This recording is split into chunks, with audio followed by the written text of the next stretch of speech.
మాసపు పవిత్ర పౌర్ణమి రోజు జరుపుకునే 3 ముఖ్యమైన ఆచారాలు ఉన్నాయి. రాఖీ పౌర్ణమి, జంధ్యాల పూర్ణిమ, ఉపాకర్మ మరియు వేదోచ్చారణ విశిష్టత. పురాణ కథ ప్రకారం ఇంద్రుడు ఒకసారి రాక్షసుల చేతిలో ఘోరమైన యుద్ధంలో చిక్కుకున్నాడు.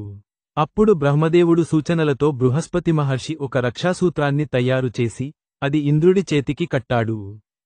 ఆ రక్షాబంధనం వల్ల ఇంద్రుడు యుద్ధంలో విజయం సాధించాడు. అదే రక్షాబంధన్ రూపంలో రాఖీ పండుగగా మారింది. జంధ్యాల పూర్ణిమను బ్రాహ్మణులు పాత యజ్ఞోపవీతాన్ని తీసి కొత్తదానిని ధరించి ఉపనయన మంత్రాలతో పునర్నవీకరణ జరుపుకునే రోజు. రాఖీ పౌర్ణమి సోదరుడు మరియు సోదరికి మధ్య బంధాన్ని పదిలపరిచే పవిత్రమైన రోజుగా భావించబడుతుంది. ఈ రోజున సోదరుడు తన సోదరికి రక్షణ కల్పిస్తానని ప్రమాణం తీసుకుంటాడు. ఉపాకర్మ ద్వారా వేదాధ్యయనం పునః ప్రారంభించబడుతుంది. ఇది విద్య, విజ్ఞానం, ధర్మానికి నాంది.